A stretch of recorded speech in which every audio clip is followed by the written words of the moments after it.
بسم اللہ الرحمن الرحیم۔ السلام علیکم ورحمۃ اللہ وبرکاتہ۔ آج کی ہماری گفتگو کا عنوان مریض کی عیادت کے حوالہ سے، اگر کوئی انسان کسی مریض کی عیادت کرنے لگے تو اسے 5 باتوں کا خیال کرنا چاہیے، 5 باتوں کو مد نظر رکھنا چاہیے۔ اگر کوئی بندہ بیمار ہو جاتا ہے تو بیماری کی وجہ سے اللہ تعالیٰ اس کو کیا برکتیں، کیا نعمتیں عطا فرماتا ہے۔ اگر آپ اس معلومات کو جاننا چاہتے ہیں تو ویڈیو کو آخر تک ضرور دیکھیے گا۔ اگر آپ ہمارے چینل پر نئے ہیں، چینل کو سبسکرائب کیجئے، لائک کیجئے، ساتھ بیل کے بٹن کو دبائیں تاکہ ہر آنے والی نئی ویڈیو آپ تک بآسانی پہنچ سکے۔ اصلاح معاشرہ اور صدقہ جاریہ کے طور پر اس ویڈیو کو دوسروں تک زیادہ سے زیادہ شیئر کریں۔ اگر کوئی انسان مریض کی عیادت کے لیے جائے تو سب سے پہلے اسے اس بات کا خیال کرنا چاہیے کہ مریض کے پاس زیادہ دیر کے لیے نہ بیٹھے، کیونکہ نبی کریم علیہ السلام کا فرمان ہے، افضل العیادات سرعۃ القیام، سب سے بہترین عیادت یہ ہے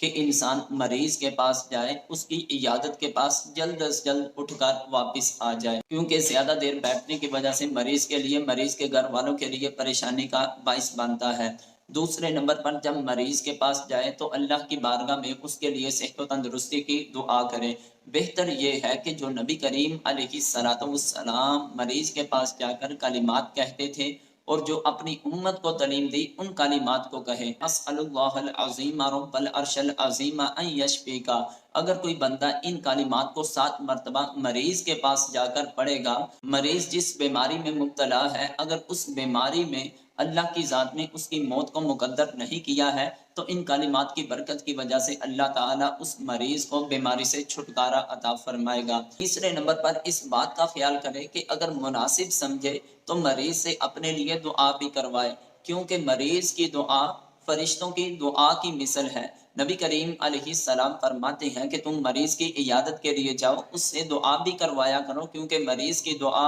فرشتوں کی دعا کی مثل ہے، اور مریض جس کے حق میں جو دعا کرتا ہے اللہ تعالیٰ کی ذات اس کی دعا کو اس کے حق میں قبول فرماتا ہے۔ چوتھے نمبر پر اس بات کا خیال رکھیں کہ جب وہ مریض کی عیادت کے لیے جائے تو اس کی زندگی سے اس کے غم کو دور کرے، مطلب یہ کہ جو اس کو پریشانی ہے، جو بیماری ہے، اس کو تسلی دے کہ ان قریب اللہ تعالیٰ کی ذات تجھ کو اس بیماری سے چھٹکارا عطا فرمائے گی اور تجھے صحت و تندرستی والی لمبی زندگی عطا فرمائے گی۔ جب تم مریض سے اس کی زندگی کے غم کو دور کرے گا تو اس کی موت کا وقت تو نہیں ٹلے گا، لیکن اس کے دل میں خوشی پیدا ہوگی، اس کی وجہ سے ایک اللہ کی ذات بھی تیرے ساتھ خوش ہو جائے گی۔ اور 5ویں نمبر پر اس بات کا خیال کرے کہ اگر ایسے مریض کی عیادت کے لیے جا رہا ہے جو مالی طور پر بہت کمزور ہے، نادار ہے، تو مناسب سمجھے تو اس کے لیے کوئی نہ کوئی چیز کھانے پینے کے لیے لے جائے۔ اگر اس کو وہ پتہ نہ ہو کہ مریض کے لیے کیا مناسب ہے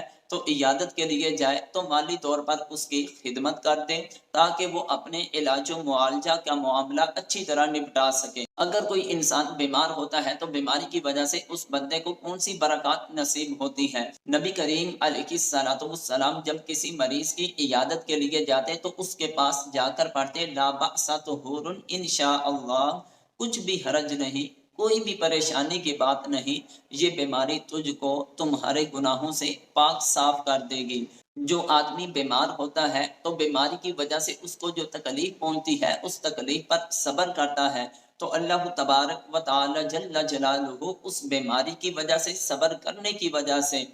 اس کے گناہوں کو ایسے گرا دیتا ہے جس طرح درخت سے پتے گرتے ہیں۔ اور دوسری حدیث پاک کا خلاصہ کہ اس بیماری کی وجہ سے اللہ تعالیٰ اس کو گناہوں سے ایسے پاک صاف کر دیتا ہے جیسے زنگ آلود لوہا جو ہے اس کو آگ میں ڈالا جائے، آگ کی وجہ سے اس کا زنگ دور ہو جاتا ہے۔ اسی طرح بیماری کی وجہ سے بھی اللہ تعالیٰ اس بندے کے گناہوں کو، اس کے باطن کو پاک صاف کر دیتا ہے۔ اگر کوئی بندہ بیمار ہوتا ہے تو اللہ تبارک و تعالی جل جلالہ اس بندے کی سیئات کو ختم فرما دیتا ہے۔ اگر وہ تندرست ہو جائے گا تو ایسا ہے جیسے بالکل گناہوں سے پاک۔ اگر وہ اسی حالت میں دنیا سے چلا جائے تو اللہ تعالیٰ مرنے کے بعد اس بندے کی بخشش فرما دیتا ہے۔ بیمار آدمی کو اللہ کے فضل سے ایک خاص انعام یہ ملتا ہے کہ تندرستی کی حالت میں وہ جو نمازیں پڑھتا رہا، لمبا لمبا قیام کرتا رہا، رکوع سجود سنت کے مطابق کرتا رہا،